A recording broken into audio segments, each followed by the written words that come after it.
Good morning, I'm Dr. Danielle Tournan, I'm gynecologist in Grenoble, France, and I'm very happy to have been invited by Canon Medical to this workshop to tell you about the possibilities offered to us in 2021 by the ultrasound tool for the diagnosis of endometriosis. As you know, endometriosis is defined by the development of ectopic endometrial tissue on different sides.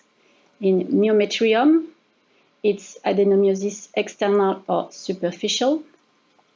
Deep pelvic endometriosis, defined by an infiltration more than 5 mm, which concern intraperitoneal site, ovaries and fallopian tubes, deep retroperitoneal localization, anterior compartment, bladder ureterer, posterior compartment, parietal endometriosis, example on scar, and superficial pelvic endometriosis on peritoneum that can be observed even by ultrasound than RMI. The clinical elements guide the sonographer with two aspects for endometriosis, pain and infertility. Different symptoms are more or less specific or some site. The systematic approach described by ID Group is really efficient to diagnose endometriosis, particularly deep one. The scan begins by a routine exam based on clinical signs with search of endometrioma and adenomyosis.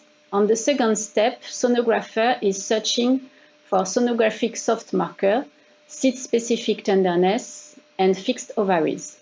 The presence of soft marker increases the likelihood of superficial endometriosis and adhesion. At this time, we can assess also the status of push of Douglas by real-time TVS-based sliding sign. The last step is diagnosis of deep infiltrating endometriosis nodules in the anterior and posterior compartment. So, how to do it? First, it's important to make an external scan with full bladder and a transvaginal one with half empty bladder. The optimal time is at the end of period. Some teams recommend bowel preparation before scan. The systematic approach is applied from vulva to deep vagina, position and uterus mobility, sliding sign and site-specific tenderness, adenomyosis search, ovaries and fallopian tubes, anterior compartment, bladder and ureters, and posterior compartment. Don't forget the kidneys. On this video, by external way, we can explore uterine position, anterior compartment, posterior vaginal fornix, and vaginal wall. By vaginal routes in sagittal view, uterine position, and it's interesting to localize uterine arteries at the level of uterosacral ligaments and anterior wall of rectosigmoid as a double hypoechogenic line. In axial view, uterosacral ligaments are visualized at the level of uterine arteries. Gentle pressure may also diagnose adhesion. 3D view and use of SMI are used to search signs of adenomyosis. It's very important to scan posterior compartment from vulva to vaginal fornix by withdrawing prod slowly, as you can see on these two videos. Ovaries and tubes are explored also with adhesions detection. Fixed ovaries. So you can apply some pressure on the abdomen to see ovarian fixed. Now we will describe signs of adenomyosis. As you know, adenomyosis is defined by presence of cystic space inside myometrium and cavity adjacent, with two types, nodular form and cystic form, which are the more frequent signs of adenomyosis. It's a disease of the junctional zone, which appears as a very thin hypoegenic border surrounding endometrium. This definition is different from the emerjunctional zone. The other criteria for adenomyosis are asymmetrical thickening of uterine wall, as you can see on this image, and myometrial echogenic subendometrial lines, as you can see here. Transversal vascularization are also another sign, and you can see more examples of intramyometrial cysts or hyperechogenic island on this image. And there, the association of both as a bicolor coccade, as you can see here. On this case, with the two images, all the main signs are present: intramyometrial cyst, hyperechogenic island, asymmetrical thickening of uterine walls, transversal vascularization. 3D view is very interesting to finding adenomyosis with this aspect of little flame. Now, ovarian endometriosis. Several elements should be specified about endometrioma: their size, the ovaries' normal parenchyma, the ovaries' medialization, kissing ovaries, tube involvement and ureteral repercussions, and it's an important sign to search for associated deep endometriosis. Endometrioma appears as a cyst with following features: thick fluid, slightly echogenic, homogeneous and uniform without vascular ring. Be careful in pelvic approach because cyst could appear anechoic if gain is too low or in the deep location. In addition, endometrioma have a low enhancement and variable aspects are possible according to age.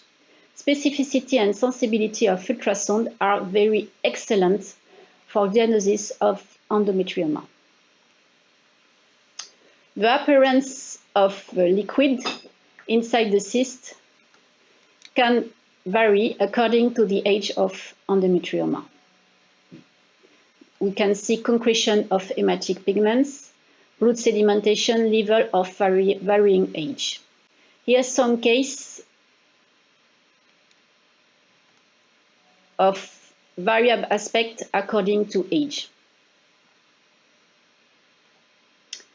Here's some case of ovaries adhesions, the famous kissing ovaries. Now we are going to speak about deep infiltrating endometriosis. Anterior compartment, bladder adenomyosis outer anterior. Posterior compartment, adenomyosis outer posterior, US and rectosigmoid and vagina. And now evaluation of anterior compartment, which involve examination of vesico-uterine pouch, bladder wall, ureter, outer adenomyosis, in full bladder pelvic approach and half empty bladder vaginal approach.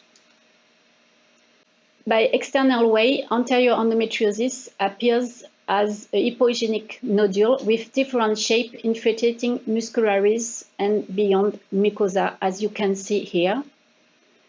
We can make measurements of this nodule and the classic shape with mucosa infiltrating.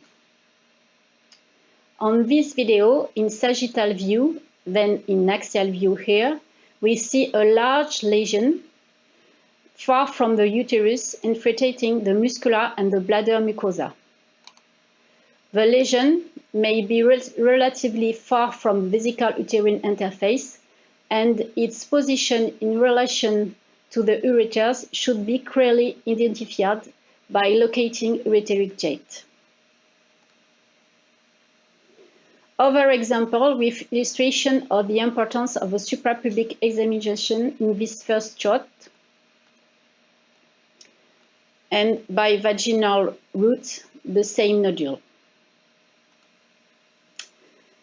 In the posterior compartment, the examiner should explore successively Turris, US, and Douglas.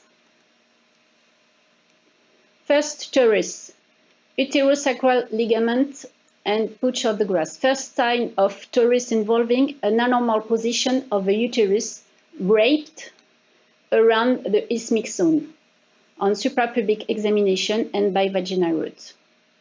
About uterosacral ligaments, they are more visible in transverse view, hyperechogenic and seen only on their initial portion, as you can see here, at the uterine arteries level. A thickening of US can be measured as in this image. An endometriotic nodule of Turris is hypoechogenic and can take different shapes. Speculated borders, microcyst, hypo or hyperechogenic, and can be retractile. Transverse plan is very important to differ false image from true nodule, and sonographer should specify the extension to the rectosigmoid wall. Assessment of digestive wall infiltration by endometriosis is an important step for a sonographer because it can help the surgeon in addition to MRI data. Endometriosis can appear only as a thickening, like here, or more usually as a hypoechogenic, poorly limited nodule in the digestive wall. You can see here a big nodule in the digestive wall in sagittal view and transversal view.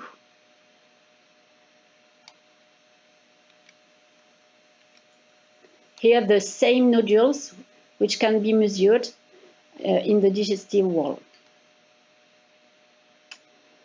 On the top, 3 examples of nodule, and below, an intrinsic sign of digestive wall infiltrating, a wrinkled appearance like a sheet drawn towards the lesion. You can see here. Last site to exam, vagina, vaginal pooch, rectovaginal septum. To explore vagina, a systematic approach is necessary by pelvic route first, here, and vaginal pooch are easily identified here. And here in this video, after by vaginal route with a very slowly movement of the probe, vaginal pooch and rectovaginal septum are explored. Here the bladder, the vagina, and the rectovaginal septum. On this case, a large nodule of the posterior vaginal pooch is visible opposite to an endometrioma. Here the endometrioma and the nodule here in the vaginal posterior pooch in sagittal view, in axial view, and SMI help us to circumscribe the nodule. Few words about parietal endometriosis, which appears as a speculated nodule mainly on cesarean or trocan scar. High frequency superficial probe allows diagnosis. You can see this lesion is like breast cancer. What about efficiency for deep endometriosis? There is a lot of papers on this subject, and I choose only 2 examples. On this meta-analysis by Guerriero, US seems to be very accurate to diagnose deep infiltrating endometriosis on different sites, with in particular a very good specificity. Results are quite the same with MRI, as this paper shows with, however, a slight advantage for MRI in terms of sensitivity. Now to finish, I will briefly talk about a new technique, now more accessible, real-time fusion imaging and its interest for deep endometriosis. What is it about? Fusion is spatial alignment and synchronization of images from different modalities. It makes possible simultaneous visualization of synchronized ultrasound and MRI images and get information of the 2 techniques in real time. Smart Fusion software on Canon will allow tracking of the position of the endovaginal probe in real time in the corresponding MR volume. The endovaginal probe is detected by attaching a magnetic sensor and using the probe in a magnetic field generated by a transmitter placed on a flexible arm as seen on the bottom right image. The procedure is very simple in 3 steps. First, the MR volume is loaded into the system from a CD or PACS. Next, the patient is placed in the extended position with the transmitter located near the thigh to keep the magnetic sensor within 40 centimeters of the magnet during the probe detection by the sensor.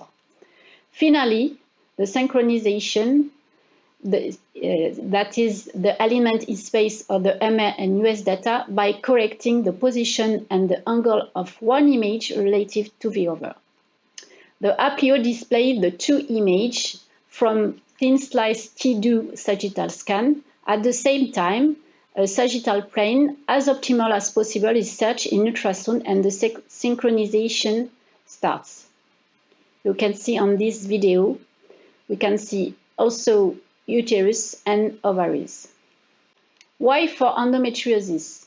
Ultrasound remains the most available technique, but requires specific expertise for deep lesion detection, and variability is important from operator to another. MRI is the reference exam with better sensitivity, reproducibility between operators, a wider field of investigation, without limitation of a patient, but a more reduced availability and a higher cost. It is also a static examination that sometimes leads false positives.